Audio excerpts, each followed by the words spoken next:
We provide you the platform to turn your dreams into reality. Give wings to your aspirations with KR Mangalam University. America के रक्षा मुख्यालय pentagon के पूर्व अधिकारी Michael Rubin ने पाकिस्तान के सेना प्रमुख जनरल असीम मुनीर की हालिया परमाणु धमकी वाली टिप्पणी पर कड़ी प्रतिक्रिया दी है। उन्होंने मंगलवार को कहा कि मुनीर की ये बयानबाजी उन्हें 9/11 हमलों के मास्टरमाइंड उसामा बिन लादेन की याद दिलाती है। रूबिन के मुताबिक असीम मुनीर के शब्द और रवैया बिल्कुल उसी तरह है जैसे आतंकवादी संगठनों की भाषा होती है। उन्होंने यहाँ तक कह दिया कि असीम मुनीर सूट पहनने वाले उसामा बिन लादेन है। दरअसल असीम मुनीर अमेरिका के फ्लोरिडा राज्य के एक कार्यक्रम में शामिल हुए थे। इसी दौरान उन्होंने कहा, हम एक परमाणु राष्ट्र हैं।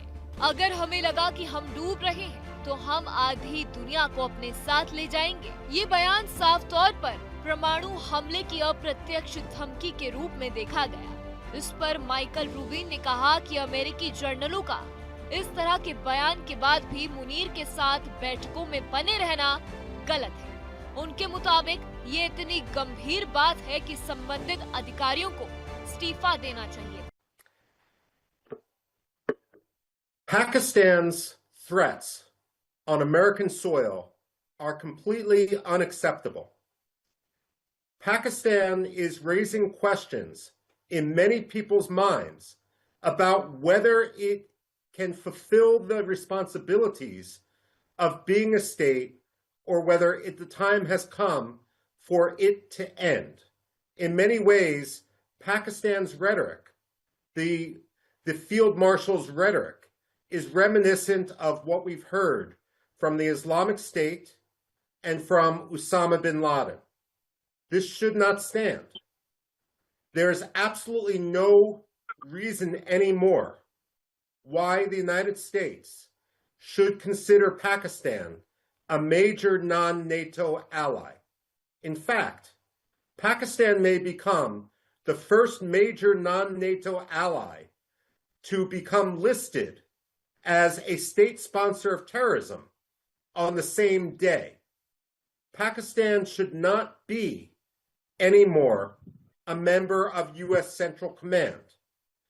The fact that U.S. generals did not walk out of any meeting with Asim Munir should be cause for resignation. Asim Munir should be persona non grata in the United States and should never again get an American visa, nor should any Pakistani official until Pakistan. इस पूरे विवाद पर भारत ने भी सख्त रुख अपनाया है। सोमवार को विदेश मंत्रालय ने असीम मुनीर के बयान को पाकिस्तान की लगातार परमाणु धमकी का एक और उदाहरण बताया। मंत्रालय ने कहा कि ये पाकिस्तान की परमाणु कमान और नियंत्रण क्षमता पर गंभीर सवाल खड़ा करता है, खासकर जब पाकिस्तान का सैन्य ढांचा आतंकी संगठनों के साथ सांठ-गांठ रखता है। भारत ने ये भी कहा कि अफसोसजनक है कि ऐसे खतरनाक बयान किसी तीसरे देश की धरती से, और वो भी उनका एक मित्र राष्ट्र की जमीन से दिया गया है।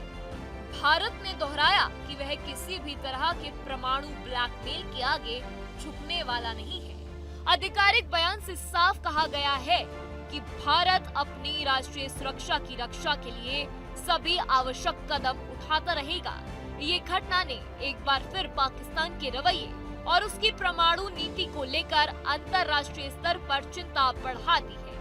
अमेरिका और भारत दोनों ही अब इस बयान के राजनीतिक और कूटनीतिक असर का मूल्यांकन कर रहे हैं। जहां भक्ति है हर शब्द में, कथाओं में छुपे हैं दिव्य रहस्य और ज्योतिष देता है जीवन को दिशा। धर्म से जुड़ी हर बातों को जानने के लिए हमारे चैनल स्तुति को सब्सक्राइब करें।